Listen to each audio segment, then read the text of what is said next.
Heaven in every religion. Exploring afterlife beliefs across cultures. Heaven in Christianity.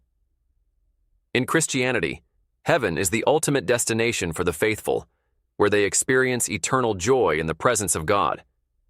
Christian doctrine describes heaven as a paradise free of suffering, sin, and death. According to the Bible, particularly in the book of Revelation, heaven is depicted as a city of gold and precious stones, where God's throne resides, surrounded by angels and saints singing his praises.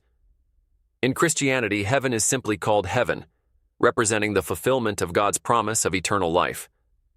The concept of heaven varies among denominations. Catholicism teaches that some souls pass through purgatory for purification before entering heaven, while Protestant traditions emphasize salvation through faith in Jesus Christ. Orthodox Christianity describes heaven as a state of divine union, where believers experience the uncreated light of God. Heaven in Islam. In Islam, heaven is called Jannah, a paradise of eternal peace and happiness for those who have lived righteously and followed the teachings of Allah. The Quran describes Jannah as a lush garden with rivers of milk, honey, and wine, without intoxication, where believers enjoy eternal youth, companionship, and freedom from pain. And give glad tidings to those who believe and do righteous deeds, that for them will be gardens beneath which rivers flow. Surah Al-Baqarah 225. Jannah has multiple levels, with the highest reserved for the most pious, such as prophets and martyrs. The ultimate reward in Jannah is nearness to Allah. For those who do good is the best reward and more. Surah Yunus 10:26.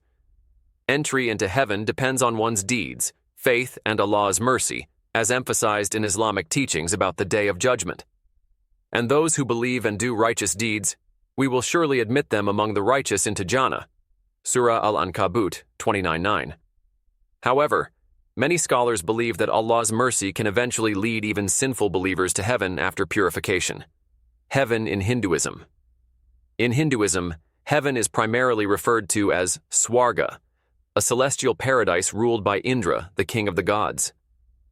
Swarga is a realm where virtuous souls enjoy divine pleasures before being reborn according to their karma. However, Hinduism considers Swarga temporary, as the ultimate goal is moksha, which represents liberation from the cycle of birth and rebirth, samsara, and unity with Brahman, the supreme cosmic reality. Different Hindu traditions describe additional heavenly realms such as Vaikuntha, the abode of Vishnu, and Kailash, the realm of Shiva, where devotees can exist eternally in divine presence. Heaven in Greek mythology. In Greek mythology, heaven is known as the Elysian Fields, or simply Elysium, a paradise reserved for heroes and the most virtuous souls. Unlike Christianity or Islam, where heaven is accessible to all believers, the Greek concept of heaven is exclusive, granted only to those favored by the gods. Here, the righteous enjoy eternal peace in green meadows with pleasant breezes and endless joy. Beyond Elysium, the Isles of the Blessed serve as a final paradise for those who have lived exceptionally noble lives. The underworld, ruled by Hades, is where most souls go, but only the most heroic and pious are granted a place in Elysium. Heaven in Buddhism. In Buddhism, heaven is not a permanent state but exists in celestial realms, such as the Pure Lands, where beings experience bliss and spiritual progress. The most well-known is Sukhavati, the Pure Land of Amitabha Buddha, where those who have faith in him can be reborn and continue their path to enlightenment without suffering. However, these heavens are temporary because beings are eventually reborn unless they achieve Nirvana, the ultimate goal in Buddhism. Nirvana is not a physical place but a state of liberation from suffering and the cycle of birth and rebirth, samsara, where the soul transcends all worldly existence. Heaven in Norse mythology. In Norse mythology, heaven is best represented by Valhalla, the grand hall of Odin in Asgard, where fallen warriors who die bravely in battle reside. Valhalla is not a place of peace, but one of honor, where warriors feast, fight, and prepare for Ragnarok, the final battle. Another realm, Folkvangr, ruled by the goddess Freya, is an alternative afterlife for some fallen warriors.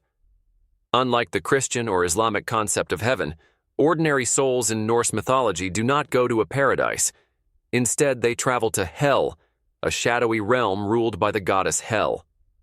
The Norse afterlife reflects the Viking warrior culture, where a heroic death leads to eternal glory. Heaven in Slavic mythology. In Slavic mythology, heaven is referred to as Viraj or Irai, a celestial paradise associated with eternal spring and rebirth. It is sometimes depicted as a heavenly garden where souls rest before reincarnation. Slavic traditions often link Viraj to birds, which were believed to carry souls to the afterlife. Some myths suggest that Viraj is divided into a realm for the righteous and a darker underworld for the wicked.